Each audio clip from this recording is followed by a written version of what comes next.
चलो question number 4.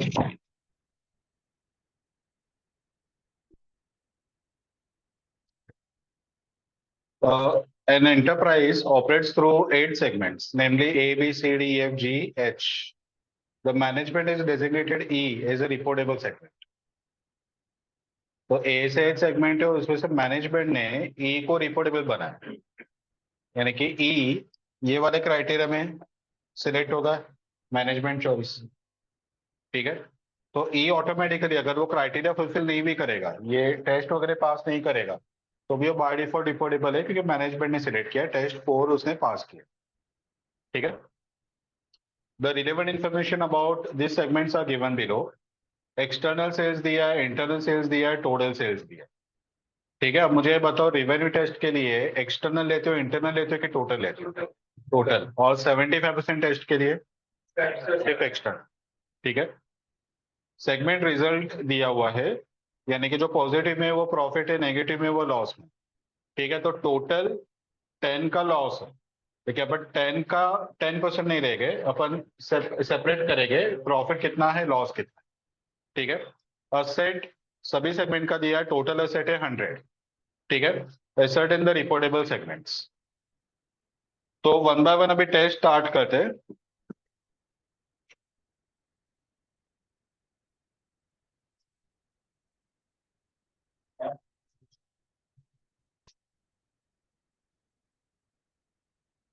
Okay चलो. अभी फर्स्ट अपना जो टेस्ट है वो है सेगमेंट सॉरी रिवेन्यू टेस्ट. तो पहले दोनों को सेम ऐसे ही लिखना है कि criteria to become reportable segment, any one of the following criteria is required to be satisfied to become reportable. Test number 1 segment revenue, same condition लिखने का पहले एग्जाम में, और बाद में उसका वर्किंग बताने का कि वो टेस्ट पास कर रहा है कि नहीं कर रहा है. ठीक है. अब सेगमेंट रिवेन्यू में टोटल रेवेन्यू इक्वल टू सभी सेगमेंट का मिला के टोटल रेवेन्यू कितना है, इंटरनल प्लस एक्सटर्नल 600. तो 10% ऑफ अबव, तो 600 का 10% 60. ठीक है. अभी जो भी सेगमेंट का रेवेन्यू 60 या उससे ज्यादा है, एग्जैक्टली 60 रहेगा तो भी चलेगा, 60 या उससे ज्यादा है वो बनेगा रिपोर्टेबल. ठीक है. सो सेगमेंट्स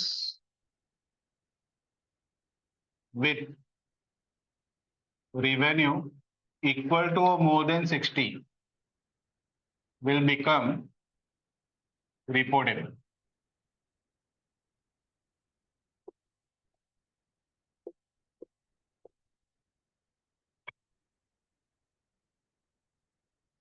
बोलते जाओ. रिवेन्यू पहले का 114. हम्म. हम्म. हम्म. अभी रिपोर्टेबल नॉन रिपोर्टेबल, तो 60 से ज्यादा तो ये रिपोर्टेबल, रिपोर्टेबल, नॉन, बाकी का सब नॉन रिपोर्टेबल. समझ में आया प्रेजेंट कैसे करना है? ठीक है. तो पहले अपन ये कंडीशन लिखेंगे. कंडीशन के नीचे टोटल रेवेन्यू उसका 10%. कंडीशन बता दी गई 60 से ज्यादा जिसका रेवेन्यू है वो रिपोर्टेबल बन रहा है.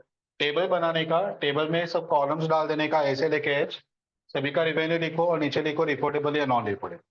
ठीक है. नीचे कंक्लूजन लिख देने का, therefore segment A and B becomes reportable.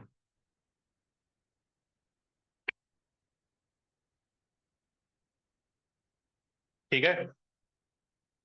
Clear है? ओके. तो तुम लोग ये पहले ये लिखो, कंडीशन लिखो, उसके नीचे ये लिखो, बाद में पर सेकंड टेस्ट में जाते हैं. ठीक है. चलो स्टार्ट करो. इसमें इसमें बाकी के नॉन रिपोर्टेबल है.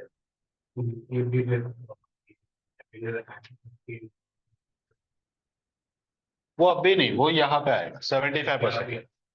ठीक है. वो लास्ट में, बाकी अभी और भी टेस्ट बाकी है ना. अभी ये सिर्फ बाकी के जो सेगमेंट्स है, मे भी पॉसिबल तो लोग ये दो में से कोई टेस्ट पास कर ले. ठीक है. तो बाद में पता चलेगा फाइनली रिपोर्टेबल का क्या स्टेटस एंड.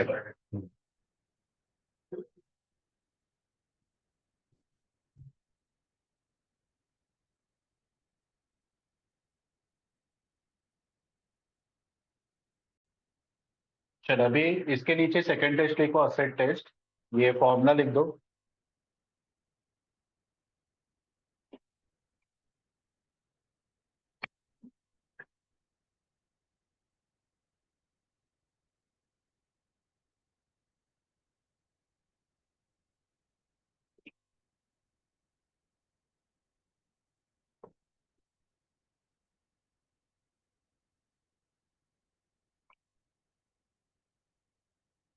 अब उसके नीचे सिमिलर लाइन पे वर्किंग बताना है। पहले अपन लिखेंगे टोटल असेट्स। टोटल असेट्स कितना है? 100। तो 10% ऑफ अबव, तो 100 का 10%, 10। तो any segment with asset of more than और equal to 10 will become reportable. अब एक एक करके सेगमेंट का असेट यहाँ पे लिखना स्टार्ट करेंगे और बता देंगे कौन सा रिपोर्टेबल है कौन सा नहीं है।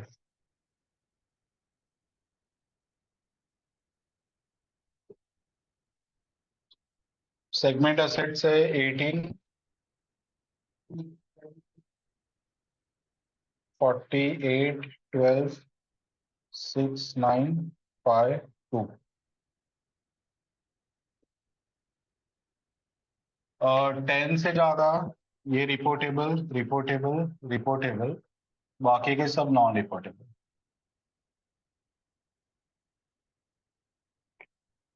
Therefore, segment A, B and D becomes reportable.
चलो अभी नेक्स्ट रिजल्ट टेस्ट। रिजल्ट में पहले अपने को सेपरेट करना है कि टोटल प्रॉफिट कितना है और टोटल लॉस कितना है। तो total profits,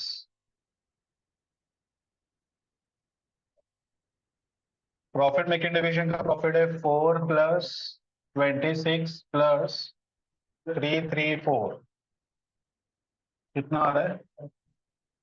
40। Total loss 45, 3, 2, 50, higher of above equal to 50। ठीक है, दोनों में से जो हायर है वो, तो 50। तो 50 का 10%, इग्नोरिंग नेगेटिव साइन, यहाँ पे ये लॉस है तो नेगेटिव साइन वगैरह नहीं। 50 का 10% is 5। So any segment with either profit और लॉस मोर देन और equal to 5 will become reportable. Either profit और लॉस अगर 5 से ज्यादा है तो वो बनेगा रिपोर्टेबल सेगमेंट।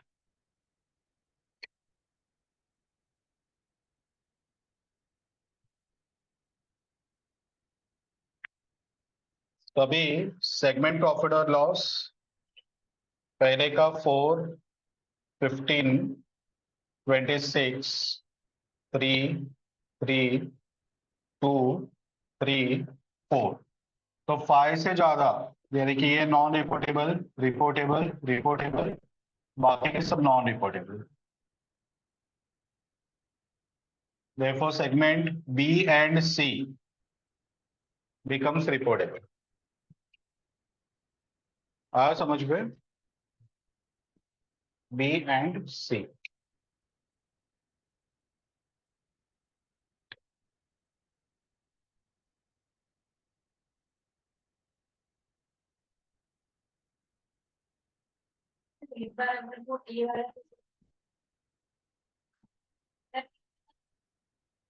हाँ चलेगा, क्योंकि फाइनली सभी टेस्ट का जो समरी है वो अपन यहाँ पे लिखने वाले हैं।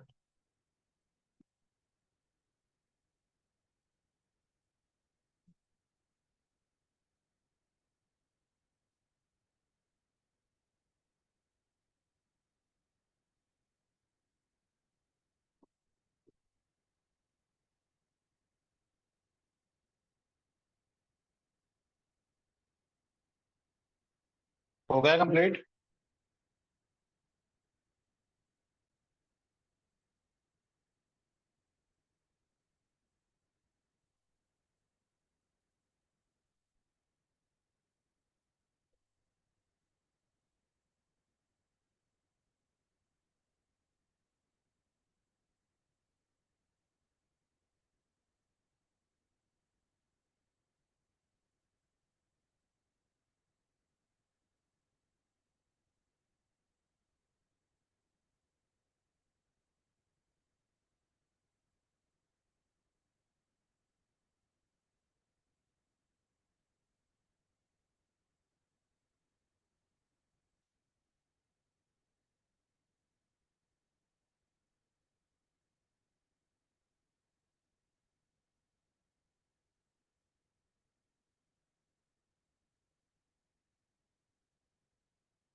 हो गया क्या? चलो अभी नेक्स्ट लिखो, number 4, management selection. Management selection, उस पर वही लाइन लिख दो, the management is designated E is a reportable segment.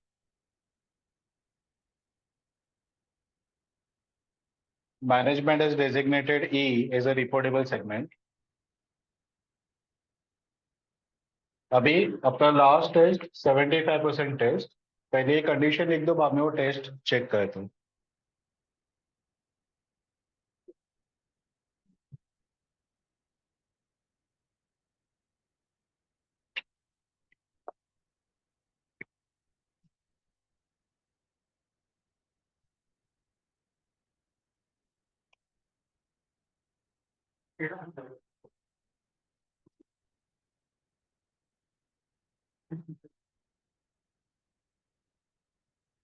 Reportable segment, external revenue. Test 1 किसने किसने पास किया? Second D, third C D E तक। ठीक है, ये कोई ना कोई टेस्ट पास कर ले। अब इसका सिर्फ एक्सटर्नल सेल्स लेगा, ठीक है, एक्सटर्नल सेल्स बोलते जाओ। ए का, सॉरी, 14,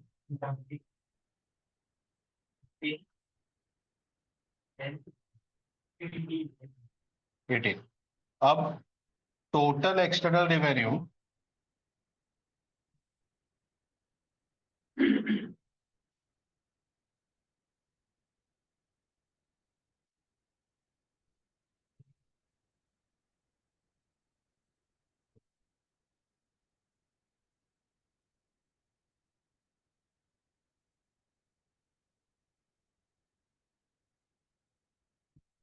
टोटल एक्सटर्नल रेवेन्यू कितना है उसका?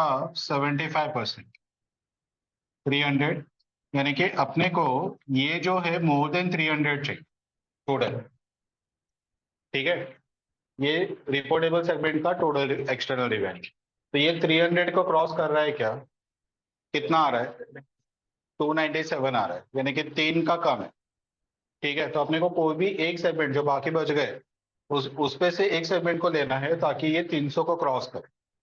ठीक है, तो तुम लोग अपने चॉइस का कोई भी एक ले सकते हो, जिसको जो चाहिए वो ले सकते हैं, कोई रूल नहीं है इसमें। ठीक है, तो जनरली ऐसा लेने का जिसका एक्सटर्नल रेवेन्यू ज्यादा हो। तो किसका एक्सटर्नल ज्यादा है? एफ। तो एफ को ऐड कर लो, कितना है उसका? 54। अभी टोटल कितना हो जाएगा? 351। So this is more than 300। ठीक है, तो नीचे एक लाइन लिखना पड़ेगा कि to fulfil 75% test, segment A has been added as reportable segment so that external revenue crosses 75%। ठीक है, चलो तो ये पहले लिखो, ये नीचे वर्किंग बता दो, उसके नीचे वो नोट लिखते हैं।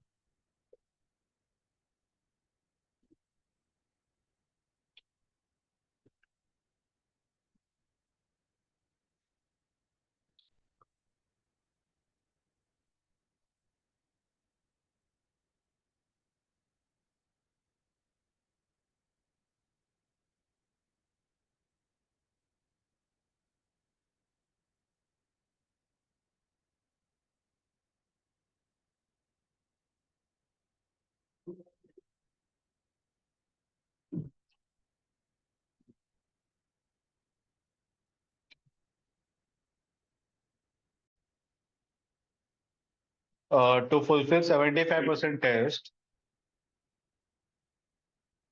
To fulfil 75% test, segment F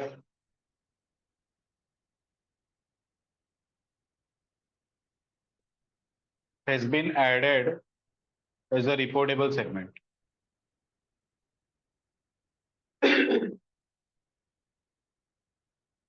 Okay, final conclusion लिखो। Based on about test,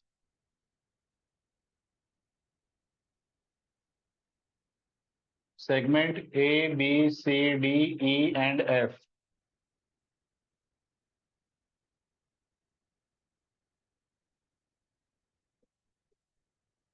are reportable segment. Are reportable segment. Question number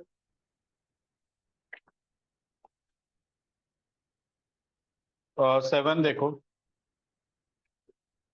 Question number 7. The chief accountant of Stock Limited gives the following data pertaining to its 6 segments, rupees in lakhs. Segment का asset दिया है, result दिया है, revenue दिया है। Identify the reportable segment as per AS 17। वो AS 17 cut करके Ind AS 108 कर।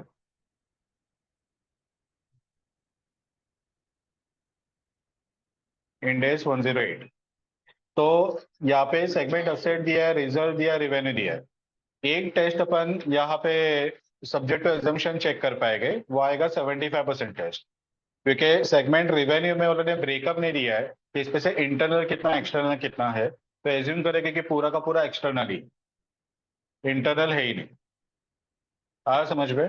तो पहला टेस्ट, रिवेन्यू का टेस्ट 1000 है, 1000 का 10% यानी कि 100। कौन से सेगमेंट का 100 से ज्यादा है? एम, एन, ओ और आर। ठीक है, सिर्फ पी क्यू को छोड़ा बाकी सब रिपोर्टेबल बन रहा है। सेगमेंट असेट 100 है, 100 का 10%, 10 से ज्यादा है एम, एन, ओ, 3। ठीक है, सेगमेंट रिजल्ट प्रॉफिट वाले का ऐड करो, 80 प्लस 10 प्लस 10 100। लॉस वालों का ऐड करो, 50, 140 और 10 200। तो विच एवर इज हायर, तो 200 का 10% 20 से ज्यादा किसका है? एम, एन, ओ, बस 3। ठीक है, तो अभी तक कौन कौन से रिपोर्टेबल बने? एम, एन, ओ और आर। ठीक है, इतने रिपोर्टेबल बन गए।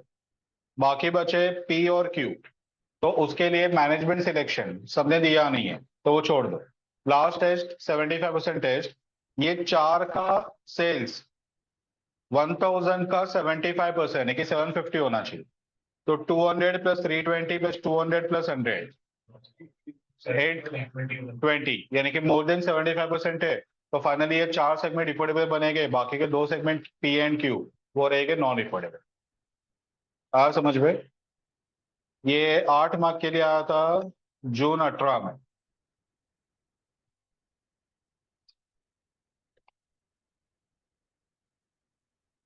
क्वेश्चन नंबर 2 में आ जाओ।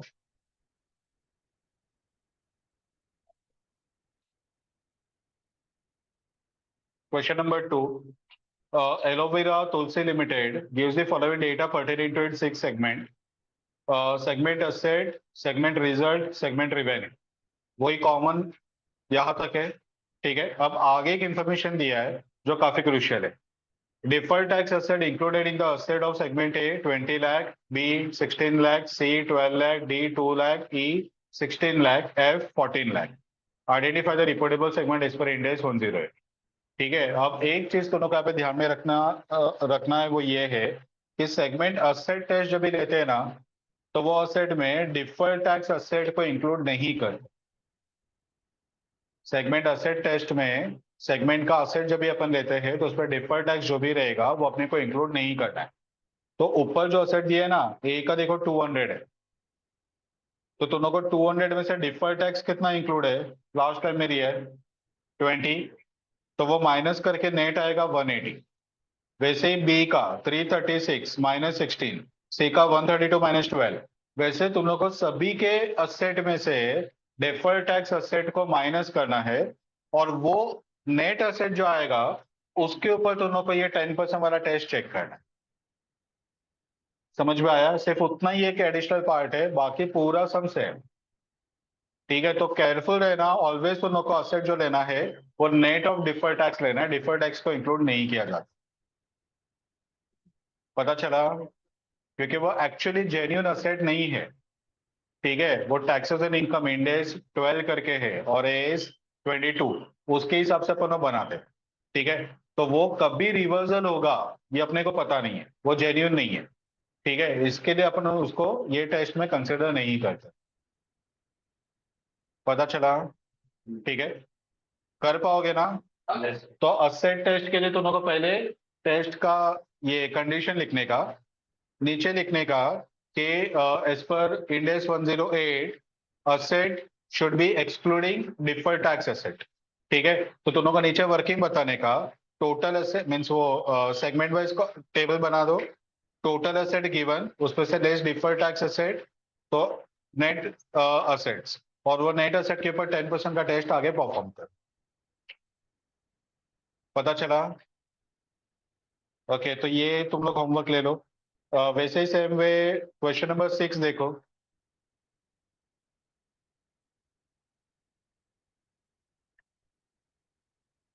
ABC Limited is three segments, that is A, B, and C. Total asset of the company is 20 crores. Asset of each of the above segment are as under. Segment ABC का total दिया है 20 करोड़, 20 का 10% निकाला तो 2 करोड़ होगा। अब तीनों का देखो 2 करोड़ से ज्यादा ही है, यानी कि तीनों रिपोर्टेबल दिख रहे हैं। अब आगे वो लोग इन्फॉर्मेशन दे रहे हैं कि asset of each of the segment included deferred tax asset of 0.6 in A, 0.5 in B, 0.4 in C. The accountant of ABC Limited contains that all the segments are reportable segment. Comment. तो जो accountant ने test perform किया है ना, वो 20 के ऊपर perform किया। तो तुम लोग को क्या करना है, आगे यहाँ पे ही लिख दो ना, डिफर्ड टैक्स का एक कॉलम डाल दो और उसके बाद में नेट असेट्स का एक कॉलम डाल दो। उसका 10% और वो अपन नेट असेट में कंपेयर करें। तो आगे नेक्स्ट कॉलम डाल दो डीटीए और उसके आगे नेक्स्ट कॉलम डाल दो नेट असेट्स। ए का 0.6, 0.5 और 0.4 माइनस करके लास्ट कॉलम में लिख दो।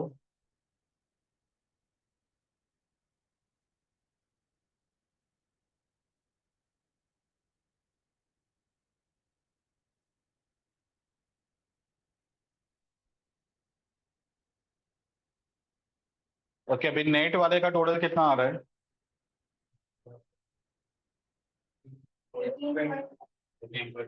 18.5, तो उसका 10% 1.85। ठीक है, तो अभी चेक करो किसका 1.85 से ज्यादा है, बी और सी। तो उसके आगे एक और कॉलम डाल दो आर एन आर। तो ए का एन आर, बाकी दो का आर। ठीक है, यही सेम चीज दोनों को एग्जाम में प्रेजेंट करके आना है, सिर्फ नोट लिख के आना कि डिफर्ड टैक्स को एक्सक्लूड करना है। समझ में आया? इस पे सिर्फ फर्स्ट सेट ही दिया है, तो तुम लोग एक ही टेस्ट चेक कर सकते हो, बाकी का टेस्ट चेक नहीं कर सकते। ठीक है, तो ये एक ही टेस्ट का तुम लोग को रिजल्ट देना है कि फाइनली क्या आ रहा है। और ये क्वेश्चन देखो, 8 मार्क। जो क्वेश्चन नंबर 2 था वो देखो, इसमें तीनों टेस्ट है, 2 मार्क। जून 23 का समय, न्यू सिलेबस का है वो भी।